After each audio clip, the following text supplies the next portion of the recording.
Diddy's trial. I mean, this Diddy situation is getting nastier and nastier and nastier. Rob, before I read this, is there anything you have? Obviously, the only thing we can see is paintings and drawings and all this other stuff. And that artist should never, ever hold a paintbrush or a drawing pencil. That artist, in the case, is horrible. And we'll go ahead. Yeah, let me just. So Cassie Ventura testified Sean Diddy Combs controlled freak-off sessions, directing her to have sex with multiple male escorts, stating sometimes Sean and the escort would have intercourse with me. It was just like a lot happening at once, and specifying that escorts would ejaculate usually when it was okay for them. Per Sean, often, this is a New York Post story, folks, so earmuffs. Often on, if you got kids, just don't, I'm going to read this next part. I should have given you a warning. But if you got kids, pause the video and then continue. Often on her body, after which, are we really reading this? Urinating on her? Saying sometimes pretty, Sean, he himself, or the escort would urinate on me, including an overwhelming incident where she choked because too much urine was in her mouth. What? Yep. Dude, Ventura detailed the degrading nature of these drug-fueled freak-offs, noting she was high on ecstasy and MDMA, feeling sick almost every time, yet Combs would push her to continue, saying, continue on with the intercourse, even if I felt like vomiting or if I was vomiting. She described a session where a blow-up pool filled with baby oil applied every 5 minutes to keep participants glistening, and revealed Combs once left the freak-off to comfort rival Suge Knight. What? Yeah. No, to confront Suge Knight, not comfort. To confront Suge to confront Suge Knight. Hey, Suge, let me get real comfortable with you, baby. Please don't do anything stupid. Okay, Rob, what do you have to show us before we get into thoughts? Because I got a bunch of stuff here as well myself. So I have TMZ reciting or reading some of the testimony from Cassie, if you'd like to play that. Yeah. Or I have Fox News giving a summary of the first 2 days of the trial. Do TMZ first, and let's go to Fox. All right, go for it. Is he just going to read it? Did you want Sean to urinate on you? Cassie, I didn't want anyone to urinate on me. Prosecutor, how often did it happen? Answer, often enough. Okay, so there we go. Now, here's Fox. Go ahead, Rob. What jurors heard today were tales of appalling physical abuse by Sean Combs as prosecutors portrayed him as a monster who controlled people and plied them with drugs, threats, money, brandishing guns during these on-camera sexual performances that he liked to call freak-offs. And in fact, jurors were shown for the first time today that horrifying videotape. Combs brutally beating, kicking, and dragging his then-girlfriend. And then a male escort took the witness stand, and he talked about how he saw firsthand that same young woman repeatedly battered by the defendant, who then tried to bribe a hotel security guard with a stack of cash to get rid of the evidence.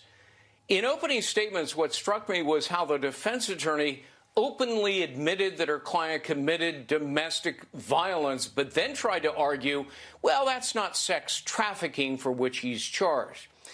Technically, yes, but it is an underlying crime in the racketeering case against him, which includes kidnapping, arson, sex crimes, bribery, obstruction, all part of this alleged criminal enterprise run by Sean Combs. His attorney also admitted to the jury that her client's conduct is, quote unquote, indefensible, and that he may be a sexual deviant, but that doesn't make him a criminal, which strikes me as not a terribly great defense. Also claiming that the disgusting sex tapes actually prove it was all consensual, and then urging the jury, don't be the moral police here. And finally, Combs' lawyers are going to be arguing, and they said this to the jury, that the alleged female victims, and there are a lot of them, are all motivated to lie out of greed because they filed lawsuits against Combs for money damages. Well, that is a typical defense tactic, but it is dangerous, it is perilous. Jurors might perceive it as the lawyers re-victimizing the victims. Katie? Okay, Vinny, thoughts on this? Well, I mean, it's unbelievably believable, if that makes any sense. Like everybody in the hip hop world and everybody knew exactly what Diddy was. It's always like everybody knows, but nobody says anything. A lot of these people, too, mind you, this is what, the third day, Rob? Wait till you see all the other stuff that's going to be coming out. So one of the guys that took the stand was Jonathan Odie. Remember that guy? He was one of Diddy's male escorts that he hired for these freak-offs. And he said that Diddy, well, Cassie said on the stand, Diddy forced her to have sex with these guys while watched and directed like a sick producer. And then Odie confirmed it and said he got paid $800 a session. And remember, he signed that $5 million NDA to keep quiet. But here's what's crazier. Do you remember who this guy was? You know who Jonathan Odie? Nobody talks about them. But we know, but he stormed Trump's Doral Resort in 2018, all right, with a gun and an American flag. He shot up the lobby. He pulled a fire alarm, fired at a chandelier, and started yelling about how Diddy, Hillary Clinton, and Obama were part of a satanic cabal plotting to kill Trump. Think about this. And everyone called him crazy back then, but like now, after you're hearing all this stuff about court, people are listening a little bit closer to what he's saying. And she also said, besides all the urinating and all that stupid stuff, he said that he controlled every part of her life, took her phone, made her use fake names, tracked her movements. She said he made her call him Pop Pop and described how his eyes would go back. You know why Pop Pop? Why? Because that's her grandfather's nickname. No. He asked, what's your grandfather's nickname? What? She says, Pop Pop. She says, moving forward, I want you to call me Pop Bala. Pop. Hemin. What? Pop Pop is the name he wanted to be called because that's what she called her grandfather. What a Not even her daddy, her grandfather. Wow. Keep going. Keep going. Oh, that's well. Thanks. I had no idea. So they showed photos Can of you her. verify that, Rob? So yeah, and dragging her by her hair, doing all that stuff, and then, bro, check this out. He ran it like a business. Tom, staff managed the girls, flights, hotels. They were booked under fake names and shell companies. There were burner phones, surveillance videos used for leverage, rumors. You know, that's the whole blackmail that we always talk about. Rumors about celebrities and political connections tied to this mess. And Brandon told me something about that's racketeering. That's the racketeering charge. For people listening, you just defined racketeering. A criminal enterprise operating like a business illegally is racketeering. What you just described, assistants, coordinators, you're the travel guy, I'm the SUV guy. Bingo. Yeah, and the name Brandon actually looked this up. Do you guys know like Clive Davis, his name kept coming up because there was rumors and allegations, and again, allegations suggesting that there was a sexual relationship between Clive Davis and Sean Diddy. All rumors, because mind you, in 1993, Puffy he was fired from Uptown Records, and he started Bad Boy Entertainment, but he needed the money. Clive Davis, head of Arista Records, saw the potential and went 50-50 joint venture, but the rumors are that they had some type of hooking up with each other. I mean, dude, that guy just looks very, very sus in general. And Clive Davis publicly came out as bisexual in 2013 in his memoir, The Soundtrack of My Life, where he discussed his relationship with both men and women, but didn't involve or mention anybody's names. It's a weird world, and it's just like here's my question, Pat. What makes someone like that go to this level and not think that they're ever going to get caught?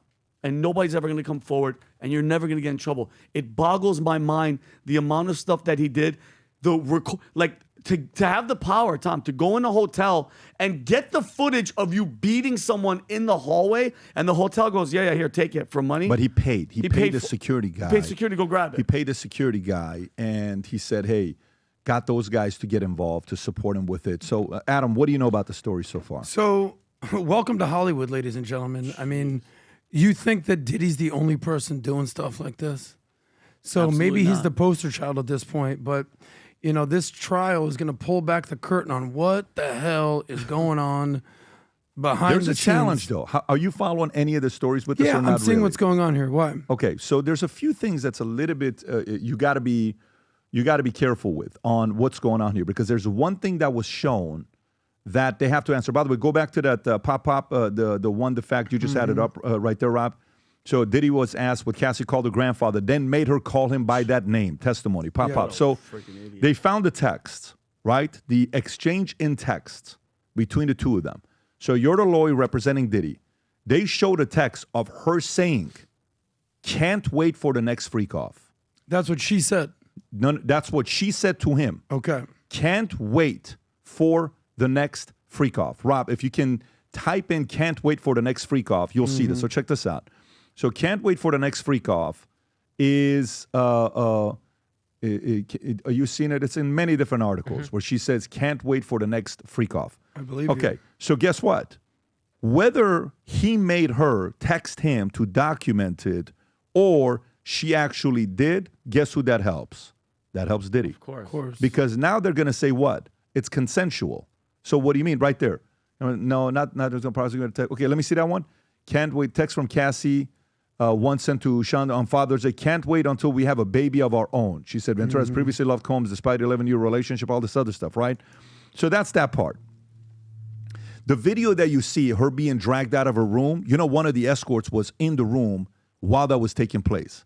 She is running out while one of the escorts is in the room. And you know where they were getting these escorts from? Craigslist. Jeez. They would go to Craigslist. They had two different names they used.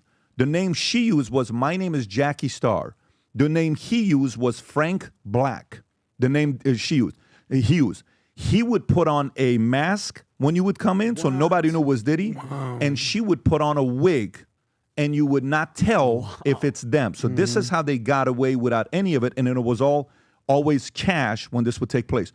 And then they would ask, what would happen if you came in? This is in the entire, what do you call it? The exchange deposition. Yeah. They asked, well, what would happen when the escorts would come in? How would you pay them? Said, well, he would pay them anywhere between $500 to $6,000. Why is the range so high? If you came in and you didn't perform well, he paid you $500, asked you to leave. And he would tell you didn't do a good job.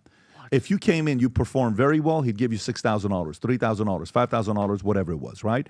So it was performance-based. This guy's Hey, listen, that's a business model, PBD.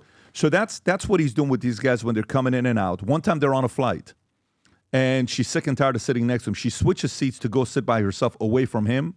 He goes to her, shows a video, and says, do that again. I'll make sure the world see this video. That's black. And it's a video of her with one of the escorts. And he has us all in video. Jeez. Okay, imagine how you're being held hostage with all of this stuff that you have, that you're being controlled with. And this continues to get bigger because Ventura alleged that Combs threatened rapper Kid Cudi, claiming he would blow up Cudi's car. The claim is part of a broader pattern of intimidation described during the trial. And then it continues talking about her health and all these other things. But a lot of people are watching this. Lawyers specifically are saying Diddy may get off because of the way they're making the case. And some of the stuff is showing the fact that this was consensual. Yep. Because if the purpose of this is what? What is the purpose of this? What is he being judged for? He's being judged for what? For racketeering and trafficking. Well, trafficking is mutual. There's consensual. So the trafficking case could be dismissed. The racketeering on what he's doing, well, there's plenty of documentation there that something can happen. But some of the handling could potentially cause Diddy to become O.J. Simpson 2.0. Yeah. Goes free. Oh, man. Yeah. I actually think that's my opinion. I think that's what's going to happen, What? to be honest with you. I think Diddy's going to be O.J. Simpson 2.0. He'll be free, and then it'll take us 10, 20 years to find out the whole details, and he's going to do the same interviews and wink, wink, and all this other stuff, and you're going to see that happening 2.0. Let me tell you why I agree with you, PBD. Because what's happening in society today is something called trial by media. And the media gets a story, whether it's Harvey Weinstein, whether it's Johnny Depp, whether it's Andrew Tate, whether it's Diddy, and boom, it's off to the races. Whether it's the actual media, whether it's mainstream media, whether it's social media, they take a story and then all of a sudden it's out there in the airwaves. And what happens when millions and millions and millions of people hear about Diddy? Oh, he's guilty. What a scumbag. They saw the video of him beating the crap out of Cassie. He's a piece of shit. Okay, we get that. But in America, it's innocent until proven guilty. So in my opinion, here's what's going to happen. All this stuff is going to come to light. He's a sexual freak. He's a deviant. He's a control freak. He's doing all these things. There's thousands of bottles of lube. But then they're going to come down to the point that, all right, so the main witness, it would seem, is your girlfriend for the last 10 years. And they're going to ask her the question, well, why didn't you leave? What happened? Well, he scared me. He's intimidating. He's a power freak. He's a control freak. Okay. Well, you can put a restraining order on him. You can do whatever you want. And in my opinion, they're going to look at her. By the way, she already received $20 million settlement. So I'm not saying that I'm condoning anything that Diddy does. But I agree with you, PBD. At some point, they're going to look at this and they're going to say, racketeering? What do you do that's racketeering? Sex They're going to try to use like cross state lines, however that is. But the defense strategy is going to be she co-signed this, and as deranged and as psychotic as it is, Gotcha. you signed up for And this. just really fast, every time something, remember we talked about this, every time something with Diddy's name came up, Justin Bieber, something was always weird. He was doing weird stuff. He was drinking. He was on drugs.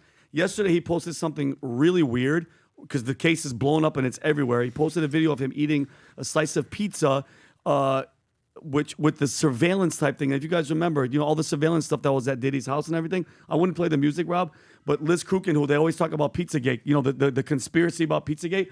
This was a weird thing that he posted yesterday. Hillary Clinton Pizzagate? No, Hillary Clinton, John Podesta, all these leaked emails. By the way, and if people want to do a deep dive about $65,000 worth of hot dogs and pizza getting sent to the White House, do your own research. But it's kind of weird, which I think this is one of the most famous victims. This is my opinion. And this was a message, I think, posting that, eating pizza. What's his message, though? What is it? Letting Is know it that what these people are support? doing. No, what Is it support for Diddy?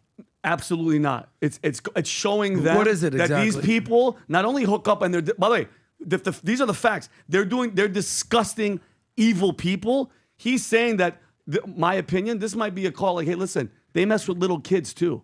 Just letting you know. Let me tell you. That's for my- me, when Suge was on the podcast. Yeah. And I said, Suge, what do you know about what's going on with, Diddy and all this stuff? He says, well, listen, you don't one day wake up and do stuff like this. Somebody taught you how to do it. Yeah.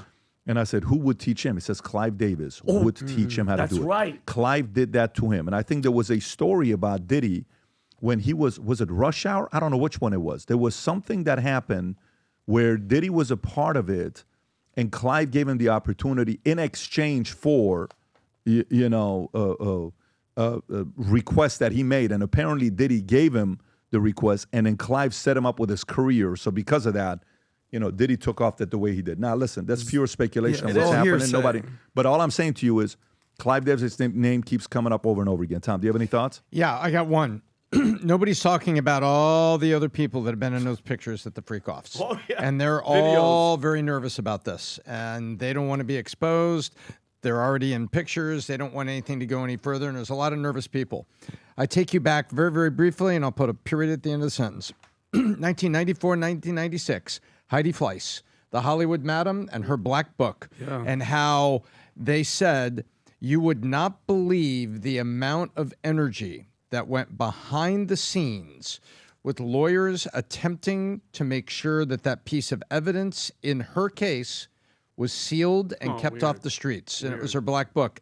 And that's what we're seeing here. So there's another part of this that I think is almost like theater to watch, is how people that were in a picture or you were at there, it's like the Epstein files. I was just going to say that. Yep, you know what? They're all worried about it. And so we'll let due process play out for Diddy, and I have nothing to add about what people have said there, but you know what? From Heidi Fleiss's black book to Epstein's files, there's a lot of other people that are doing things in Hollywood. I got it. So we'll see what happened. Walking I thought it was a around period nervous. there, but there was a lot of comments. But Well, as you guys know, in 2 weeks, Monday is at the 26th is Memorial Day, and everybody, and I get it. It's time off, barbecues. We get to hang out, we get to drink. I mean, I'm not drinking, but it is, that day isn't all about that. It's remembering the brave men and women who fought and fell to give us every single freedom, every single right that we have. And at Valuetainment, we don't take that freedom lightly. We know it's brought with blood and encouraged. So we got something on Memorial Day. We have a Memorial Day collection right here. We have the hats, Army, Navy, what else? Air Force. We got it all. So if you guys want to go to that section, and as the video is playing, we have if you purchase anything in a Memorial Day package, you get a sticker pack of every single branch, and you get a free American flag keychain. If you go to vtmerch.com, that's where it's going to be. go to vtmerch.com and place your order, folks. And if it isn't for you, if you know somebody that has or served in the military, send it to them. On top of that, Rob, did I send you that picture? This puts the biggest smile on my face. This is one of the best things about the Future Looks Bright brand, is you get to put a smile on somebody else's face. Here's somebody that bought the lemon campaign that we did, Zest It Forward, and send it to someone, and look what it says here. I love that smile. Mother's Day can feel different when the kids are grown and the nest is empty, but your journey as a mom doesn't end It just evolves along with you. Let's take a moment to celebrate strength, wisdom, sense of humor, and the love of the empty nester moms who continue to nurture, support, and inspire even from afar. We deserve to be acknowledged and celebrated every day. How awesome is that? And look at the smile she's got there, Rob. If you want to go to the next pages, she got the box, she got the card, she got the video, she got the hat. So if you're somebody that's saying, I was never in the military, but make a list of a handful of people, make their day, send something to them, put a smile on their faces. Sometimes we just need to, one of the ways to cheer yourself up is make somebody else's day. It's always been my way of doing it. If I'm in a bad mood, I'm like, let me find a way to make somebody else's day. I feel better about it. So go place an order, zest it forward, make someone's day by visiting vtmerch.com. If you enjoyed this video, you want to watch more videos like this, click here. And if you want to watch the entire podcast, click here.